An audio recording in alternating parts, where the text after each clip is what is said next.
As-tu déjà eu cette impression étrange que, peu importe ce que tu fais, l'argent semble toujours te glisser entre les doigts?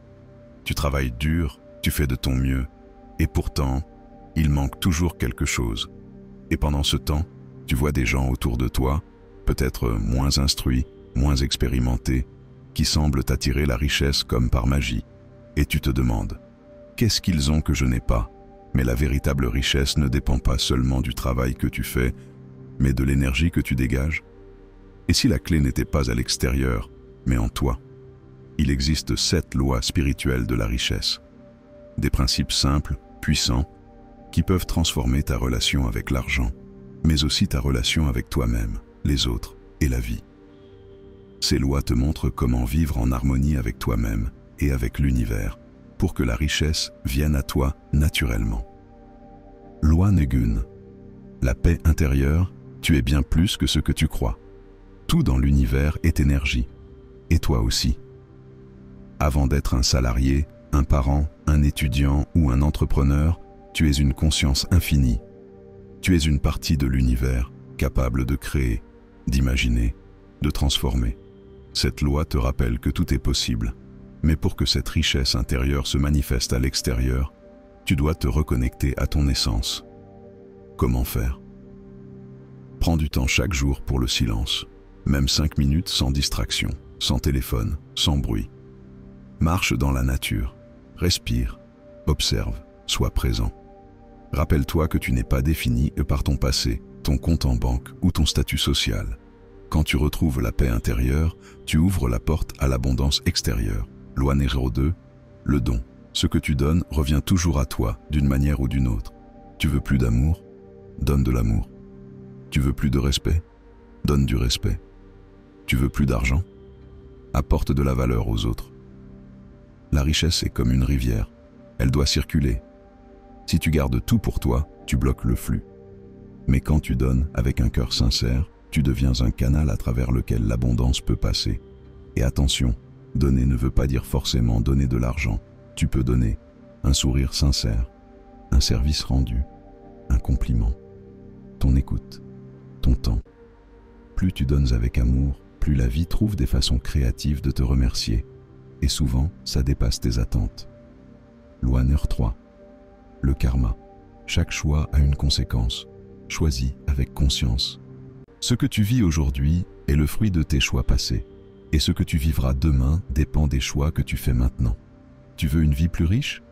Alors pose-toi cette question simple mais puissante.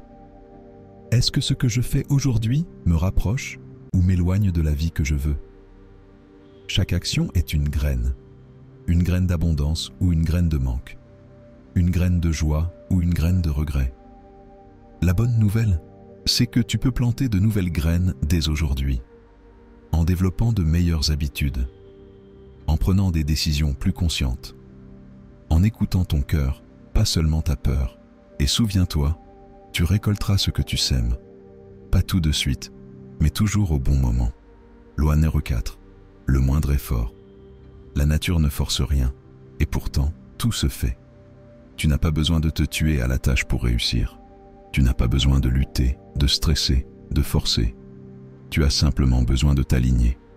Quand tu fais ce que tu aimes, quand tu es connecté à ta mission, quand tu acceptes ce qui est au lieu de le combattre, tu accèdes à un niveau supérieur de fluidité.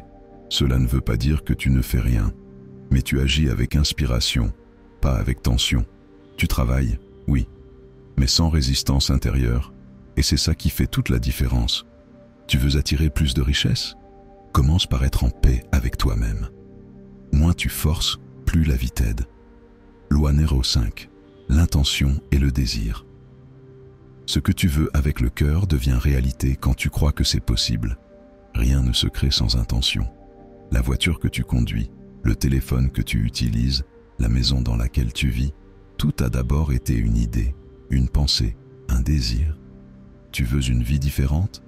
Commence par le vouloir vraiment, mais pas en mode « j'aimerais bien que ça arrive ». Non, en mode « je le visualise, je le ressens, je le crois ». Note tes objectifs. Ferme les yeux chaque jour et imagine-les réalisés. Ressens ce que ça ferait d'y être déjà. Mais attention, fais tout cela dans un esprit de lâcher prise, car si tu es trop attaché au résultat, tu bloques le processus. Envoie ton intention à l'univers et continue d'avancer, confiant, sans stress. Ça vient. Loi Nessix. Le détachement. Ce n'est pas en t'accrochant que tu obtiens, c'est en faisant confiance. Cette loi est difficile à comprendre, mais essentielle. Parfois, tu veux tellement quelque chose que tu deviens obsédé. Tu stresses, tu contrôles, tu paniques. Et sans t'en rendre compte, tu repousses ce que tu veux. Pourquoi? Parce que tu es en mode manque. Et le manque attire le manque. Quand tu es détaché, tu dis à l'univers, je veux cela, je travaille pour cela, mais je suis déjà complet, ici et maintenant. Et là, la magie opère. Quand tu n'as plus besoin que les choses se passent exactement comme tu veux pour être bien, tu libères l'énergie. Et la vie peut enfin coopérer avec toi, et des objectifs clairs. Mais sois détendu sur comment ils vont arriver. Loi Nérocept, le but de ta vie. Ta richesse vient du moment où tu sers les autres avec tes talents. Tu n'es pas là par hasard. Tu as un talent, un savoir, une passion, quelque chose d'unique à apporter. Quand tu mets ça au service des autres, tu actives la source de ta vraie richesse. Le but de la vie n'est pas juste de gagner de l'argent. Le but de la vie est de vivre pleinement qui tu es et de contribuer au monde avec ce que tu as de plus beau. Et devine quoi? Quand tu fais ça, l'argent vient en bonus. Cherche ce qui te fait vibrer, ce pourquoi tu es naturellement doué, ce que tu ferais même gratuitement. Puis trouve une façon de le partager, de le vendre, de le transmettre. C'est là que commence ta richesse intérieure et extérieure. Ces lois ne sont pas juste spirituelles, elles sont logiques, humaines, universelles. Mais elles demandent quelque chose, une nouvelle manière de penser, une nouvelle manière d'être, une nouvelle confiance en toi, en la vie, en ce que tu peux devenir. Tu veux plus d'abondance? Sois plus en paix avec toi-même. Tu veux plus d'argent? Apporte plus de valeur. Tu veux recevoir? Commence par donner. Tu veux réussir? Aligne-toi avec ton être profond. Aujourd'hui, choisis une de ces 7 lois, une seule, et applique-la. Maintenant, commence par donner quelque chose, ou fais une pause de 5 minutes dans le silence, ou écris ce que tu veux vivre dans un an. Puis demain, fais un petit pas de plus. Et après-demain, encore un. Petit à petit, ces lois vont s'ancrer dans ton quotidien.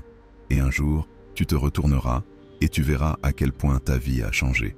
Pas par magie, par énergie, parce que tu as changé et que l'univers a suivi. Deviens la personne que la richesse cherche à rencontrer.